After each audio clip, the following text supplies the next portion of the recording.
ನಮ್ಮ ನೆರೆ ರಾಜ್ಯ ಆಗಿರುವಂತಹ ಕೇರಳದ ವಾಯ್ನಾಡ್ನಲ್ಲಿ 400ಕ್ಕೂ ಹೆಚ್ಚು ಜನ ಸಾವನ್ನಪ್ಪಿದ್ದಾರೆ.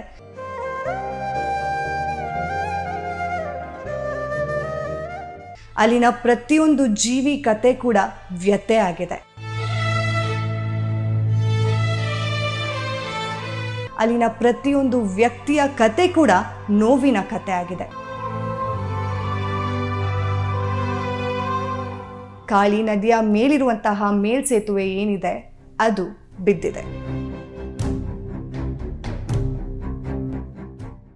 ಅಬ್ಬರದ ಮಳೆಗೆ ಕೇರಳದ ವಾಯ್ನಾಡು ಹೇಗೆಲ್ಲ ದುರಂತದಲ್ಲಿ ಅಂತ್ಯ ಆಯಿತು ಅಂತ ನಾವೆಲ್ಲ ನೋಡ್ಕೊಂಡು ಬಂದೇ ಇದ್ದೀವಿ. ನಮ್ಮೆಲ್ರಿಗೂ ಗೊತ್ತಿರೋ ಹಾಗೆ ಭಾರೀ ಮಳೆಯಿಂದ ಭಾರೀ ಅನಾಹುತಗಳು ನಡೆದೋಗ್ಬಿಟ್ಟಿದೆ.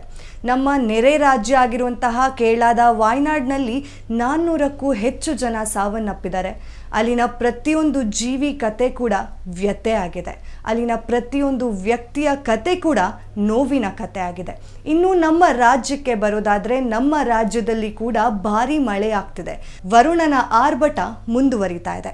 ಈ ವರುಣನ ಆರ್ಭಟದಿಂದ ಏನೆಲ್ಲ ತೊಂದರೆಗಳಾಗಿದೆ ನಿನ್ನೆ ಅಷ್ಟೇ ನಾವು ನೋಡೋದಾದರೆ ಕಾಳಿ ಸೇತುವೆ ಏನಿದೆ, ಕಾಳಿ ನದಿಯ ಮೇಲಿರುವಂತಹ ಮೇಲ್ಸೇತುವೆ ಏನಿದೆ ಅದು ಬಿದ್ದಿದೆ. ಇದರಿಂದ ಏನೆಲ್ಲ ದುರಂತ ಆಗಿದೆ, ಏನೆಲ್ಲ ಆಗಿದೆ ಅನ್ನೋದ್ರ ಬಗ್ಗೆ ನೋಡ್ಕೊಂಡು ಬರೋಣ ಬನ್ನಿ.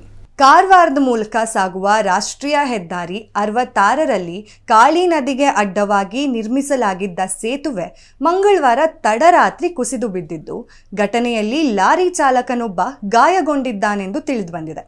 ಅದೃಷ್ಟವಶಾತ್ ಲಾರಿ ಚಾಲಕನನ್ನ ಪೊಲೀಸ್ ಸಿಬ್ಬಂದಿ ಹಾಗೂ ಸ್ಥಳೀಯ ಮೀನುಗಾರರು ರಕ್ಷಣೆ ಮಾಡಿದ್ದಾರೆ.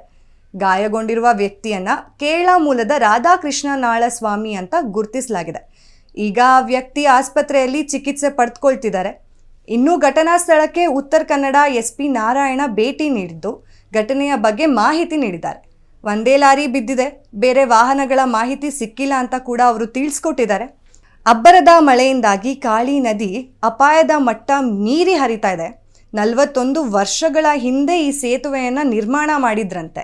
ರಾಷ್ಟ್ರೀಯ ಹೆದ್ದಾರಿ 66 ನಿರ್ಮಾಣದ ವೇಳೆ ಒಂದೇ ಒಂದು ಹೊಸ ಸೇತುವೆ ನಿರ್ಮಾಣ ಮಾಡಲಾಗಿತ್ತು. ಇನ್ನು ಮುಂದೆ ಮಾರ್ಗಕ್ಕೆ ಹಳೆ ಸೇತುವೆಯನ್ನು ಬಳಸಲಾಗ್ತಿತ್ತು. ಅಂದರೆ ಹೊಸ ಸೇತುವೆನ ಇವರು ನಿರ್ಮಾಣ ಮಾಡ್ತಿದ್ದಾರೆ ಪಕ್ಕದಲ್ಲಿ, ಆದರೆ ಹಳೆ ಸೇತುವೆನ ಸದ್ಯಕ್ಕೆ ಉಪಯೋಗಿಸ್ತಾ ಇದ್ರು ಅನ್ನೋದು ಮಾಹಿತಿ ಇದೆ.